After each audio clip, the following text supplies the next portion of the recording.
రాజేంద్ర నగర్ లో మాజీ మంత్రి కేటీఆర్ మాట్లాడుతున్నారు. లైవ్ లో చూద్దాం.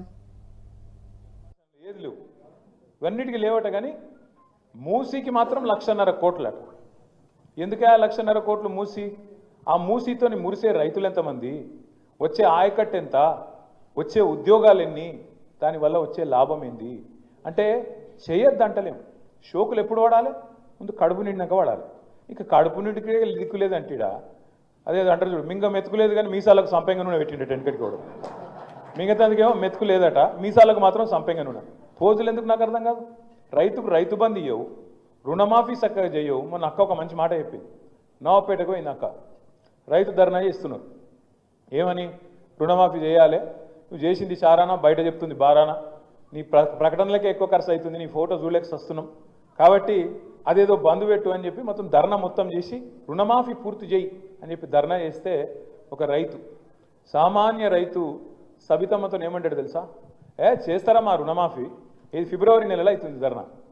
అయితే చేస్తారా మా రుణమాఫీ? పక్కా చేస్తాడా మా రేవంత్ రెడ్డి అన్నాడట. ఎప్పుడు చేస్తాడే అన్నదట. ఏముందమ్మా ఫిబ్రవరి 31 ఉంది కదా, అందులో చేస్తాడు, లోపల అయిపోతుంది. అంటే ఎంత దగాకోరు, ఎంత బట్టెవాజ్ ప్రభుత్వం ఇది అనేది ఒక సామాన్య రైతుకు కూడా నవాపేటలో కూడా అర్థమైంది. ఫిబ్రవరిలో 31 ఉంటుంది, అయితే మీరు ఎవరైనా మోసపోయారు.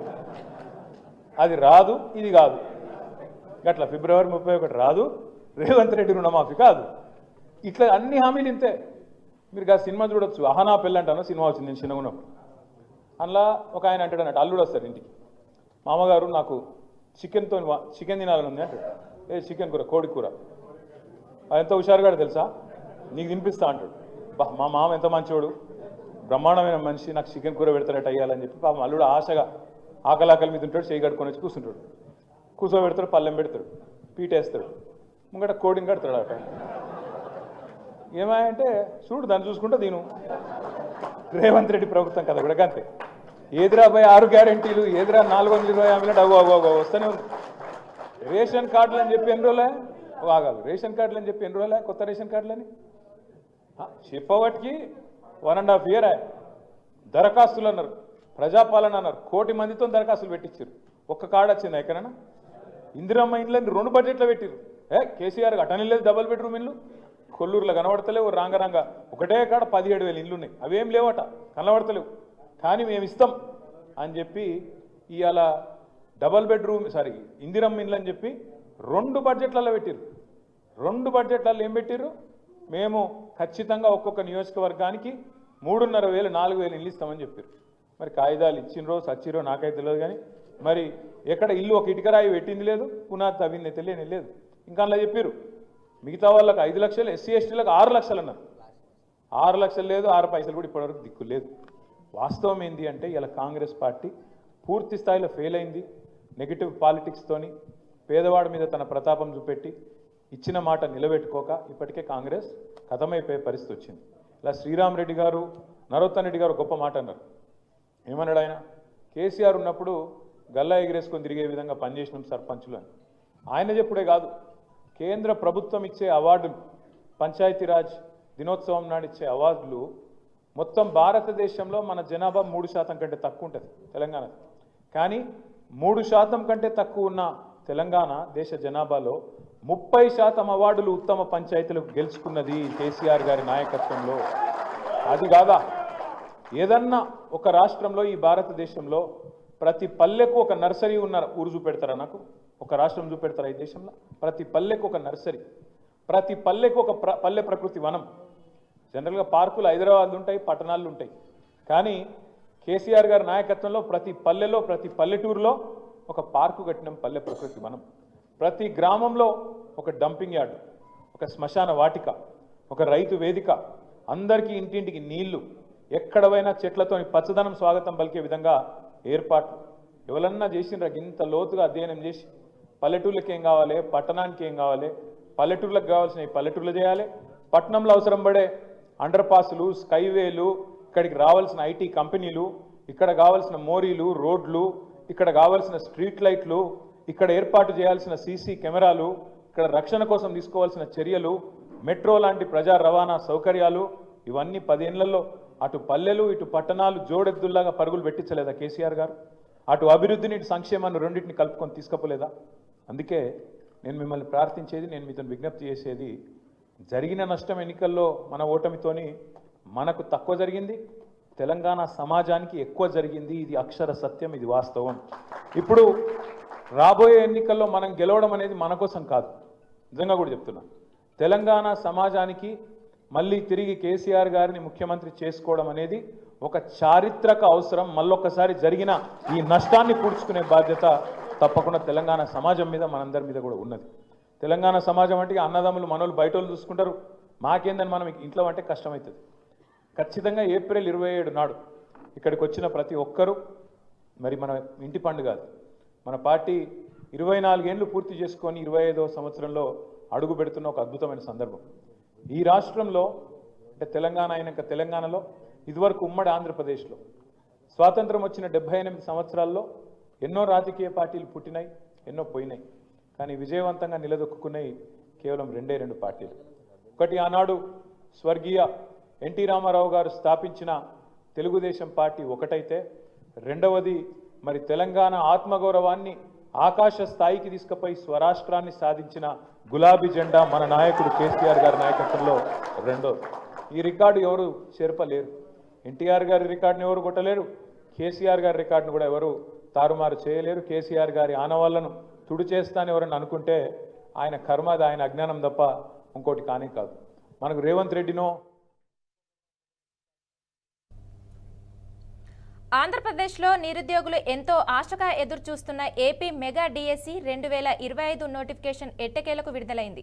గవర్నర్ ఆమోదిస్తున్నట్లు సంతకం పెట్టడంతో కాసేపటి క్రితం ఏపీ మెగా డిఎస్సి నోటిఫికేషన్ వెలువడింది. అయితే ఇవాల్టి నుంచి మే 15 వరకు ఆన్లైన్లో దరఖాస్తులు స్వీకరించనున్నారు. జూన్ 6 నుంచి జూలై 6 వరకు సిబిటి విధానంలో ఏపీ డిఎస్సి 2025 పరీక్షలు నిర్వహించనున్నారు.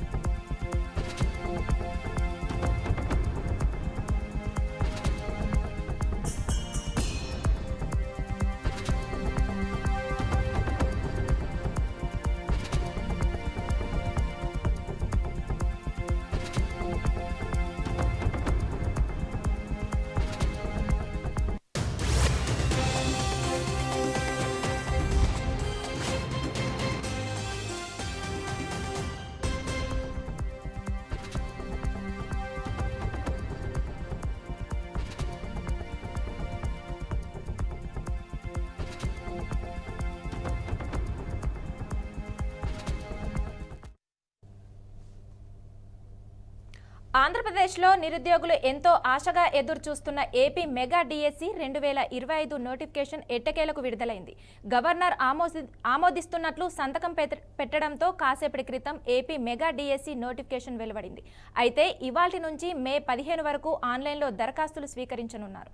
జూన్ నుంచి జూలై 6 వరకు సిబిటి విధానంలో ఏపీ డిఎస్సి 2025 పరీక్షలు నిర్వహించనున్నారు.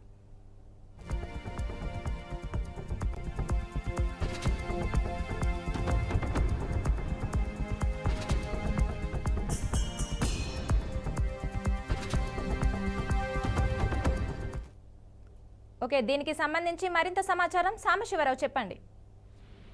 మొత్తంగా చూసుకోవచ్చు, ఏపీలో విద్యార్థులు అనుకున్నట్టుగానే నిరుద్యోగులు అనుకున్నట్టుగానే ఒక మెగా డిఎస్సి అయితే విడుదలైంది. ఎందుకంటే ఎన్నికలకు ముందు ప్రభుత్వం హామీ ఇచ్చినటువంటి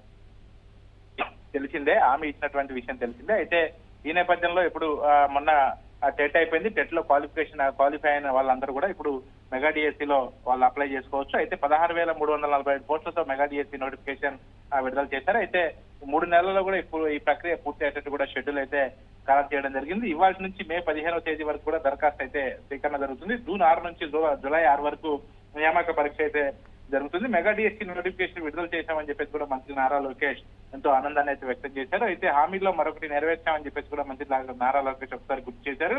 డిఎస్సి అభ్యర్థులకు నా హృదయపూర్వక శుభాకాంక్షలు. మంచిగా ఈ ఎగ్జామ్ రాసి మంచిగా పాస్ అయ్యి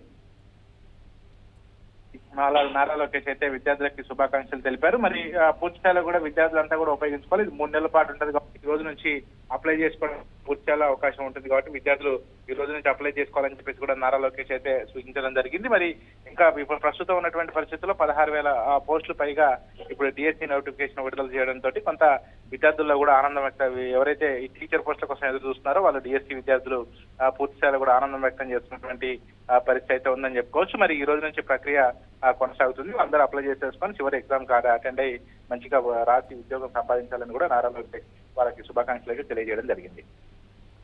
ఓకే, థ్యాంక్ యూ సాంబశివరావు.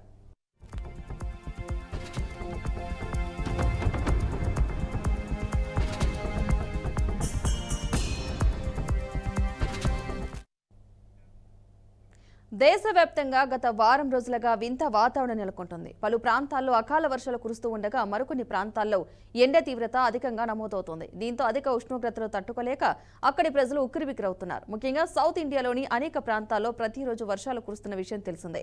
అయితే తాజాగా జమ్మూ కాశ్మీర్లోని రాంబన్ జిల్లాలో ఒక్కసారిగా ఆకస్మిక వర్షాలు దంచుకొట్టాయి. దీంతో ఒక్కసారిగా కురిసిన భారీ వర్షాలకు 3 ప్రాణాలు కోల్పోయినట్లు స్థానిక అధికారులు గుర్తించారు. కాగా ఈ ఆకస్మిక వరదలకు క్లడ్ బరస్ట్ కారణమని గుర్తించారు. క్లౌడ్ బరస్ట్ అంటే ఓ ప్రకృతి విపత్తు. ఇది గంటల వ్యవధిలోనే ఒక రోజులో కురిసే వర్షపాతాన్ని నమోదు చేయగలదు. ఈ క్లౌడ్ బరస్ట్ కారణంగా రాంబన్ జిల్లాలో అనేక ఇళ్లు ధ్వంసమయ్యాయి. దీంతో అక్కడి ప్రజలు జనజీవనం అస్తవ్యస్తమైంది. అలాగే రోడ్లు ధ్వంసమయ్యాయి. రవాణా వ్యవస్థకు తీవ్ర ఆటంకం ఏర్పడింది. దీంతో సహాయక చర్యలకు తీవ్ర ఆటంకం కలుగుతోంది. ఇదిలా ఉంటే ఈ ప్రాంతంలో గతంలో కూడా భారీ వర్షాలు, క్లౌడ్ బరస్ట్లు సంభవించాయి.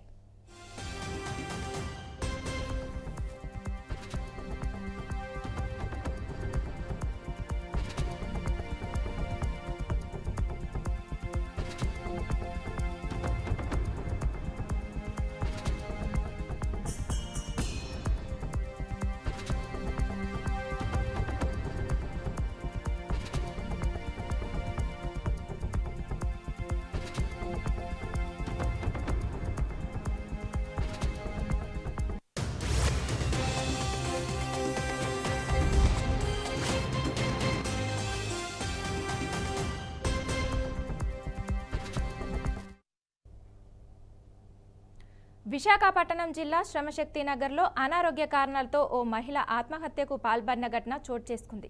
రైల్వే ట్రాక్ సమీపంలో నివాసం ఉంటున్న స్వర్ణలత గత కొన్ని రోజులుగా అనారోగ్య సమస్యలతో బాధపడుతుందని కుటుంబ సభ్యులు చెప్పారు. ఇటీవల ఆసుపత్రిలో చికిత్స పొందుతున్నప్పటికీ అనారోగ్య సమస్యలు నివారణ కాకపోవడంతో ఆత్మహత్యకు పాల్పడినట్లు తెలిపారు. తెల్లవారుజామున నివాసం ఉంటున్న అపార్ట్మెంట్ మేడపైకి ఎక్కి కిందకి దూకి ఆత్మహత్యకు పాల్పడ్డారు.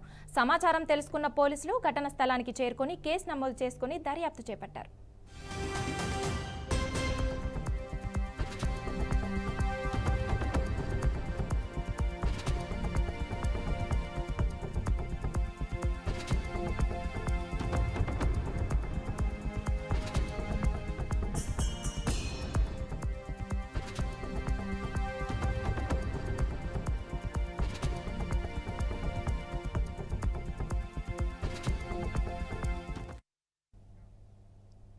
భవిష్యత్ నియామకాల్లో భాగంగా అగ్నివీరులకు ఆయా పోలీసు బలగాల్లో సీట్లు రిజర్వ్ చేయాలని కేంద్ర హోంమంత్రిత్వ శాఖ రాష్ట్రాలను ఆదేశించింది.